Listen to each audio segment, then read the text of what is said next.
नमस्कार दोस्तों, स्वागत है आपका अपनी फैमिली डेग इंग्लिश इंस्टीट्यूट में। दोस्तों, आज का जो कॉन्सेप्ट है थोड़ा डिफरेंट है, थोड़ा अलग है। इससे पहले मैंने आपको स्टेट ऑफ बीइंग और स्टेट ऑफ पोजीशन में वीडियोस बना दिए हैं, तो वो वीडियोस भी देख लेना ताकि आपको आगे वाले जितने भी कॉन्सेप्ट हैं वो सारे क्लियर हो जाए। दोस्तों, आज हम पढ़ने वाले हैं मोडाल्स। ठीक है, आज हम डिस्कशन करने वाले हैं मोडाल्स पर, जिसमें नॉर्मल एक इंट्रोडक्शन क्लास है जहाँ पर हम कैन के बारे में जानेंगे कि भाई कैन का यूज़ कहाँ कहाँ होता है, किस लिए होता है और इसके सेंटेंस किस प्रकार से बनाते हैं।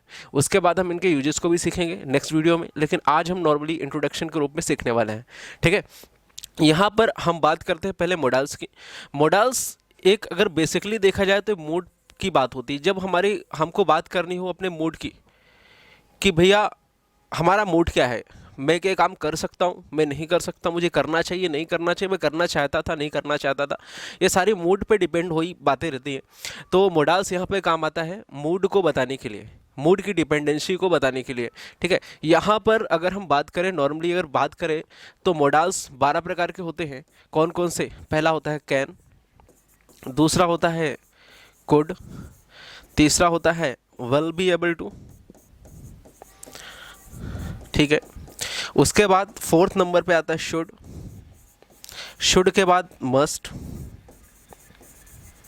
मस्ट के बाद अगर हम बात करें तो number 6 has have to, has have to. उसके बाद नंबर 7 हैड टू। ठीक है, नंबर 8 जो होता है हमारा वो होता है, नंबर 8 होता है विल हैव टू। ठीक है, और उसके बाद बात करें नंबर 9 वो होता है यूज टू, और यूज टू के बाद नंबर 10 में आता है नीड टू। तो दोस्तों, इस प्रकार से बेसिकली देखा जाए तो हम इन इतने ही मोडाल्स का ज़्यादा मोस्टली यूज़ करते हैं। वैसे तो मोडाल्स बहुत सारे होते हैं, उनके बारे में पढ़ेंगे, लेकिन अगर मोस्टली अगर हम बात की जाए तो इनका यूज़ हम ज़्यादा तरीके से करते हैं, ज़्यादा तौर पे करते हैं। ठीक है, यहाँ पर आज थोड़ा इंट्रोडक्शन है तो नॉर्मली बताऊँगा कि भैया कैन का यूज़ किस सिचुएशन में होता है, कैन, कुड और विल बी एबल टू। अगर मैं बात करूँ कैन की, कुड की और विल बी एबल टू की, ये तीनों क्या है, ये अगर बात की ये प्रेजेंट फॉर्म होती है। ठीक है, ये पास्ट फॉर्म होती है और ये फ्यूचर फॉर्म होती है। ठीक है, जैसे कैन क्या होता है, सकता है। कैन का मतलब क्या होता है, आइडेंटिफिकेशन क्या होता है, सकता है। और इसी को अगर मैं पास्ट में बोलूँ तो सका। ठीक है, जैसे मैं बाय एग्जांपल मैंने बोला कि मैं दौड़ सकता हूँ, मैं दौड़ सकता हूँ, कब दौड़ सकता हूँ, प्रेजेंट में दौड़ सकता हूँ। और मैंने बोला मैं दौड़ सका, कब दौड़ सका, पास्ट में दौड़ सका। और उसके बाद सकूंगा, ये हो गया फ्यूचर। मैं दौड़ सकूंगा, कब दौड़ सकूंगा, फ्यूचर में मैं दौड़ सकूंगा। ठीक है, राम इंग्लिश बोल सकता है प्रेजेंट में, राम इंग्लिश बोल सका पास्ट में, और राम इंग्लिश बोल सकेगा, कब बोल सकेगा, फ्यूचर में बोल सकेगा। ठीक है, उसी प्रकार से एक सेंटेंस और देख लेते हैं। जैसे मैंने बोला कि मैं गाने सुन सकता हूँ, मैं गाने सुन सकता हूँ प्रेजेंट में, मैं गाने सुन सका, कब सुन सका, पास्ट में, और मैं गाने सुन सकूंगा, कब सुन सकूंगा, फ्यूचर में। तो इस प्रकार से प्रेजेंट, पास्ट और फ्यूचर के लिए हम यूज़ करते हैं इसका। उसके बाद बात की जाए शुड और मस्ट की, इनका यूज़ करते हैं एडवाइस के लिए, किसी को एडवाइस देने के लिए या एडवाइस लेने के लिए भी हम किसका यूज़ करते हैं, शुड और मस्ट का यूज़ करते हैं। ठीक है, has have to, had to और विल हैव टू की अगर बात करें, इनका यूज़ करते हैं हम किसके लिए, कंपल्सन। ठीक है, कंपल्सन के लिए यूज़ करते हैं, और कंपल्सिव डिज़ायर के लिए भी यूज़ करते हैं, मतलब कि ना चाहने वाली इच्छा, भैया मजबूरी में करना पड़ता है। ठीक है, उसके लिए भी यूज़ करते हैं। उसके बाद यूज़ टू यूज़ करते हैं हम habits of past, habits of past, तो हम यूज़ टू का यूज़ करते हैं। उसके बाद नीड टू, मतलब हमको क्या बतानी है, अपनी नीड बतानी, भाई हमको ज़रूरत बतानी है, वहाँ पे यूज़ करते हैं नीड टू का। तो ये तो हो गया बेसिक सा इंट्रोडक्शन कि भैया क्या, कहाँ पे, किस प्रकार से, किस आधार पे हम यूज़ करते हैं सारी चीज़ों का। लेकिन अब थोड़ा और भी डिटेल से हम थोड़ा देखेंगे। अब हम आगे पढ़ने वाले हैं कैन। कैन का यूज़ हम पढ़ने वाले हैं आज। कैन मतलब होता है सकता है। ठीक है, कैन का एकदम इंट्रोडक्शन क्लास है, एकदम जीरो से शुरू करेंगे बहुत बढ़िया कॉन्सेप्ट के साथ। अब यहाँ पर पहले हम जान लेते हैं भाई इसका स्ट्रक्चर क्या होता है। बेसिकली अगर आपने स्टेट ऑफ बीइंग और स्टेट ऑफ पोजीशन पढ़ा होगा तो आपको ये पता होगा कि स्ट्रक्चर नॉर्मली अगर हम बात करें 4 चीज़ों से मिलकर बनता है। पहला कौन सा होता है, सब्जेक्ट, सब्जेक्ट के बाद होते हैं हेल्पिंग वर्ब, हेल्पिंग वर्ब के बाद आता है मेन वर्ब, और फिर आता है ऑब्जेक्ट। तो अगर बेसिकली हमारे पास 4 चीज़ें हैं तो हम नॉर्मली तरीके से सेंटेंस या स्ट्रक्चर बना सकते हैं। लेकिन यहाँ पर क्या है, यहाँ पर अब हमको देखो सब्जेक्ट तो कुछ भी हो सकता है, जैसा कि मैंने आपको नॉर्मली बता ही दिया है वैसे तो, लेकिन एक बार और रिड्यूस कर देता हूँ। जैसे आई मतलब मैं, ये भी सब्जेक्ट होता है, ठीक है। यू मतलब आप, ये भी सब्जेक्ट होता है, ठीक है। वी मतलब हम, ये भी सब्जेक्ट होता है, ठीक है। दे मतलब वे, ये भी सब्जेक्ट होता है। ही भी सब्जेक्ट होता है, शी भी सब्जेक्ट होता है, ठीक है। और राम नेम भी, किसी का नाम भी क्या होता है, सब्जेक्ट होता है। मतलब सीधी सी बात है, जिसको हम इंट्रोड्यूस करते हैं, जिसके बारे में बात करते हैं, वही सब्जेक्ट कहलाता है, ठीक है। तो यहाँ पर क्या है, नेम, नाम, ठीक है। तो इस प्रकार से अगर हम बात करें, तो यहाँ पर नॉर्मली देखा जाए सब्जेक्ट हो, उसका हेल्पिंग वर्ब। आप जैसे जितने भी मोडास वर्ब्स होती हैं, जैसे can, could, will be able to, should, must, ought to, has to, had to, will have to, need to, dare to, जितनी भी मॉडल वर्ब होती हैं वो सारी हेल्पिंग वर्ब के तहत आती हैं। मतलब हमको एज अ हेल्पिंग वर्ब इनका यूज़ करना है, ठीक है। उसके बाद मेन वर्ब में क्या होता है, जैसे कि कोई भी आप एक्टिविटी करते हैं, कोई भी एक्शन करते हैं पर्टिकुलर सेंटेंस में, वो कहलाता है आपका मेन वर्ब, ठीक है। बाय एग्जांपल मैंने बोला दौड़ना, रन क्या हो गया, दौड़ना एक मेन वर्ब हो गई।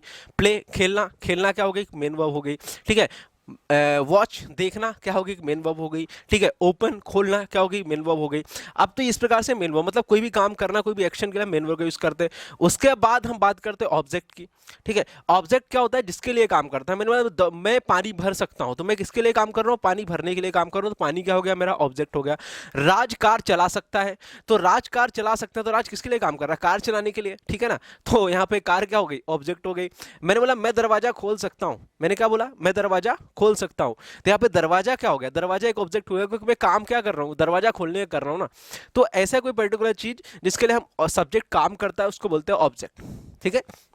तो यहां पर सब्जेक्ट आ गया, हेल्पिंग वर्ब आ गई, मेन वर्ब आ गया, ऑब्जेक्ट आ गया। अब इसी के बेस से बना लेते हैं, सब्जेक्ट तो आ जाएगा, आप हेल्पिंग वर्ब क्या यूज करेंगे, हम कैन यूज करेंगे, क्योंकि मैंने बताया कि हेल्पिंग वर्ब की जगह हमको सारे मॉडल्स वर्ब का यूज करना है, ठीक है। उसके बाद मेन वर्ब, ठीक है, जिसको V1 वर्ब की फर्स्ट फॉर्म आएगा और ऑब्जेक्ट आएगा। इस प्रकार से ये हमारा अफर्मेटिव सेंटेंस बन गया, ठीक है। उसके बाद अगर हमको इसको नेगेटिव बनाना है, तो मैंने आपको हमेशा बताया कि नॉट तीसरे नंबर पर लगा दो, नेगेटिव बना दो, ठीक है। तो यहाँ पे कहा जाएगा subject can not V1 object. देखो अभी हो सकता है कि आपको एक कॉन्सेप्ट क्लियर ना हो रहा हो, मैं बता रहा हूं आपको सारे कॉन्सेप्ट क्लियर हो जाएंगे, लेकिन थोड़ा वेट करो, पूरा वीडियो देखो, आपको एक एक चीज समझा रहा हूं बारीकी से। हो सकता है कि अभी थोड़ा बहुत डिफिकल्ट लग रहा हो, या फिर हो सकता है किसी बच्चे को आसानी समझ में भी आ रहा हो, लेकिन एकदम जीरो लेवल से सिखा रहा हूं। जीरो मतलब जीरो, मैंने सारे जितने वीडियोस बनाए ना, सब जीरो लेवल से एकदम बेसिक बेसिक थिंग्स के साथ साथ डीप में पढ़ाया है, ताकि आप अगर एक बार इन क्लासेस को ज्वाइन कर लो ना, इन क्लासेस को सीख लो ना, तो फिर आपको जिंदगी भर इंग्लिश सीखने की जरूरत नहीं पड़ेगी, क्योंकि आप उसमें फ्लुएंट हो जाओगे और परफेक्ट तरीके से हो जाओगे, ठीक है ना। ओके तो यहाँ पे क्या है, सब्जेक्ट कैन नॉट, और उसके बाद इंट्रोगेटिव बनाना है, जैसा कि आपको पता है कैन पहले आ जाएगा, फिर सब्जेक्ट आ जाएगा, सब्जेक्ट के बाद V1 आ जाएगा, ऑब्जेक्ट आ जाएगा, और आखिरी में प्यारा सा क्वेश्चन मार्क भी आ जाएगा। इसलिए लगाना मत भूलना, जब रिटर्न कर रहे हो, बोलते समय तो कोई जरूरत नहीं रहती, लेकिन रिटर्न करते हैं तो जरूरत रहती है, ठीक है। उसके बाद अगर हम बात करें इसका तो ये हो गया हमारा अफर्मेटिव, ये हो गया नेगेटिव, और ये हो गया इंट्रोगेटिव। तो इस प्रकार से हम इसमें स्ट्रक्चर का यूज करते हैं। अब जैसे बाय एग्जांपल कुछ सेंटेंसेस बना लेते हैं, ठीक है। अफर्मेटिव, नेगेटिव, इंट्रोगेटिव सेंटेंसेस बना लेते हैं। जैसे मैंने लिखा कि राम जा सकता है, मैंने क्या लिखा, राम जा सकता है, ठीक है। अब यहां पर क्या है, पहले क्या आएगा, पहले स्ट्रक्चर देख लेते हैं, ठीक है। यहां पे देखो स्ट्रक्चर क्या लिखा हुआ है, ये देखो क्या है, subject can be on object. पहले क्या आएगा, सब्जेक्ट आएगा, फिर सकता है आ रहा है इसलिए कैन आएगा, ठीक है। सकता है आ रहा है तो क्या आएगा, कैन आएगा। तो यहां पर क्या हो जाएगा, राम, पहला क्या हो गया, सब्जेक्ट क्या हो गया बेटा, राम, ठीक है। तो यहां पर क्या हो गया, राम। अब देखो, अब आखिरी में क्या आ रहा है, सकता है, मतलब क्या आएगा, कैन। सर सब्जेक्ट आ गया, हेल्पिंग वर्ब आ गई। अब क्या आएगा, वर्ब, वर्ब क्या है, जाना, तो राम कैन गो। ये बन गया हमारा सेंटेंस। चूंकि इसमें ऑब्जेक्ट है नहीं तो हम ऑब्जेक्ट लगाएंगे नहीं, ठीक है। उसके बाद मैंने दूसरा सेंटेंस बनाया, मैंने बोला कि राम नहीं जा सकता है। मैंने क्या बोला, राम नहीं जा सकता है, ठीक है। अब राम नहीं जा सकता है तो क्या बनेगा, कुछ इस प्रकार से बन जाएगा, Ram can not go. Ram नहीं जा सकता है, तीसरे नंबर नोट लगाना है, लगा दिया, बन गया। फिर मैंने क्वेश्चन किया यार कि भाई क्या राम जा सकता है, क्या राम जा सकता है, ठीक है। तो वहां पे क्या बनेगा, क्या राम जा सकता है, क्या राम जा सकता है, तो क्या बन जाएगा, क्या राम जा सकता है बन जाएगा, कैन पहले आ जाएगा, कैन फिर आएगा राम, और फिर आएगा गो, और आखिरी में आएगा क्वेश्चन मार्क। तो इस प्रकार से राम नहीं जा सकता है, राम जा सकता है, और क्या राम जा सकता है। तो इस प्रकार से हम सेंटेंस बनाते हैं। कुछ और सेंटेंस देख लेते हैं ताकि आपको और अच्छे तरीके से समझ में आए। हम नेक्स्ट वर्ब ले लेते हैं। नेक्स्ट वर्ब हमने ली क्या ली, स्पीक। स्पीक मतलब क्या होता है, बोलना। स्पीक मतलब क्या होता है दोस्तों, बोलना। अब इसी पे एक सेंटेंस बना लेते हैं। आपको मैंने क्या बोला था, मैंने सिर्फ सिंपल सी चीज बोली है कि अगर आपके पास वर्ब्स हैं तो आप सेंटेंस आराम से बना लोगे। आप जैसे मैंने स्पीक ली ना, अभी तो इसकी चीड़ाफारी कर लेते हैं, इसको चीड़ाफारी कर लेते हैं और इसमें देख लेते हैं सेंटेंस किस प्रकार से बनेगा। स्पीक बोलना, नॉर्मल सेंटेंस, मैं बोल सकता हूं, मैं अंग्रेजी बोल सकता हूं, ठीक है। मैं अंग्रेजी बोल सकता हूं, मैं अंग्रेजी बोल सकता हूं। अब मैं अंग्रेजी बोल सकता हूं, आई, सकता हूं मतलब कैन, वर्ब क्या हो गई, स्पीक, और बोलना क्या हो गया भैया, इंग्लिश बोलना है, तो आई कैन स्पीक इंग्लिश, मैं अंग्रेजी बोल सकता हूं, आई कैन स्पीक इंग्लिश। उसके बाद मैंने बोला कि मैं अंग्रेजी नहीं बोल सकता हूं, मैं अंग्रेजी नहीं बोल सकता हूं, मैं अंग्रेजी नहीं बोल सकता हूं। अब नहीं बोल सकता हूं तो क्या, सिंपल तीसरा नंबर नोट लगाना है, ठीक है। तो क्या बन जाएगा, I can not speak English, मैं अंग्रेजी नहीं बोल सकता हूं, क्या बन जाएगा, I can not speak English. और इसी प्रकार से अगर मुझे बनाना हुआ कि क्या मैं अंग्रेजी बोल सकता हूं, मैं क्वेश्चन कर रहा हूं, मैंने क्या बोला, क्या मैं अंग्रेजी बोल सकता हूं, तो क्या बनेगा, क्या मैं अंग्रेजी बोल सकता हूं, क्या मैं अंग्रेजी बोल सकता हूं, क्वेश्चन मार्क, ठीक है। तो यहां पर क्या बन जाएगा, क्या बन जाएगा, can I speak English, can I speak English, क्या मैं अंग्रेजी बोल सकता हूं। तो इस प्रकार से आपको क्या करना है, वर्ब्स लेनी है। उसके लिए क्या करना, गूगल पे जाना, गूगल पे जाके सर्च मारना बेसिक वर्ब लिस्ट, क्या मारोगे, बेसिक वर्ब लिस्ट, गूगल पे जाके सर्च मारोगे, आपको पूरी वर्ब लिस्ट मिल जाएगी, ठीक है, आपको पूरी वर्ब लिस्ट मिल जाएगी। चलो मैं आपको एक काम करता हूं, नॉर्मली अगर मैं बात करूं तो वर्ब लिस्ट का ही यूज़ करना है। आपको क्या करना है, बेसिक वर्ब लिस्ट उठाना है और उसको क्या करना है, आपकी कॉपी पेन में लिख लेना है और उसके बाद आपको सेंटेंस बनाना। अब चलो मैं एक और वर्ब लेता हूं, उसकी चीट-फाड़ करके बता देता हूं, ठीक है। मैंने लिखा है यहाँ पे, क्या लिखा, वॉच। अब वॉच मतलब क्या होता है, देखना। वॉच मतलब क्या होता है, देखना, ठीक है। अब इसका सेंटेंस बना लेता है। मैंने बोला कि पापा मैच देख सकते हैं, पापा, ठीक है, मैच देख सकते हैं, देख सकते हैं, देखना होता है वॉच मतलब। मैंने बोला पापा, फादर, सब्जेक्ट हो गया फादर, सकते हैं मतलब कैन, देखना हो गया watch, father can watch match, पापा मैच देख सकते हैं, फादर कैन वॉच मैच। फिर मैंने बोला कि पापा मैच नहीं देख सकते हैं, मैंने क्या बोला, पापा मैच नहीं देख सकते हैं, पापा मैच नहीं देख सकते हैं। तो क्या बनेगा, कुछ इस प्रकार से बनेगा, father can not watch, father can not watch match, इस प्रकार से बन गया। फिर मैंने बोला कि चलो क्या पापा मैच देख सकते हैं, क्वेश्चन लगा लेते हैं, क्या पापा मैच देख सकते हैं, क्या पापा मैच देख सकते हैं, क्वेश्चन मार्क। तो क्या बनेगा, क्या बनेगा इसका, कुछ इस प्रकार से बन जाएगा, can father watch match, can father watch match. तो इस प्रकार से पापा मैच देख सकते हैं, फादर कैन वॉच मैच, पापा मैच नहीं देख सकते, father can not watch match, और क्या पापा मैच देख सकते हैं, कैन फादर वॉच मैच। इसी प्रकार से फिर अब देखो चीड़-फाड़ करना बहुत आसान हो गया है, बहुत आसान। अब देखो, हाँ, मैंने लिखी पहली वर्ब लिखी, मैंने लिखी रन। रन मतलब क्या होता है, दौड़ना। सेंटेंस बना लो बढ़िया, दौड़ के बनाओ। अच्छा, मैं दौड़ सकता हूँ, क्या बनेगा, माइंड में लगाओ, मैं दौड़ सकता हूँ, क्या बनेगा, आई कैन रन, यही बनेगा ना। अच्छा, मैं नहीं दौड़ सकता, क्या बनेगा, आई कैन नॉट रन। अच्छा, क्या मैं दौड़ सकता हूँ, कैन आई रन, ठीक है, कितना सिंपल है, आसान है ना। दूसरी वर्ब ली मैंने, प्ले। प्ले मतलब क्या होता है, प्ले मतलब क्या होता है, खेलना। क्या होता है, खेलना।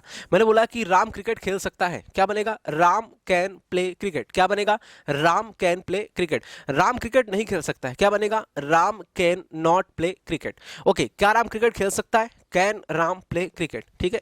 तीसरी वर्ब ली मैंने, स्पीक। स्पीक मतलब बोलना। मैंने बोला कि मैं बोल सकता हूं, क्या बनेगा, आई कैन स्पीक, क्या बनेगा, आई कैन स्पीक। मैं बोल नहीं सकता हूं, क्या बनेगा, आई कैन नॉट स्पीक। क्या मैं बोल सकता हूं, कैन आई स्पीक। उसके बाद नेक्स्ट मैंने वर्ब ली, कौन सी ली, मैंने बोला कि चलो एक काम करो, कुक, कुक मतलब क्या होता है? पकाना। मैं खाना पका सकता हूँ, क्या बनेगा? I can cook food. क्या बनेगा? I can cook food. मैं खाना नहीं पका सकता हूँ, क्या बनेगा? I can not cook food. क्या मैं खाना पका सकता हूँ? Can I cook food. उसके बाद लास्ट वर्ब ली मैंने लिखा राइट। राइट मतलब क्या होता है? लिखना। राइट मतलब क्या होता है? लिखना। मैंने बोला कि राम पत्र लिख सकता है, राम कैन राइट लेटर। क्या बनेगा? Ram can write letter. Ram पत्र नहीं लिख सकता है, क्या बनेगा?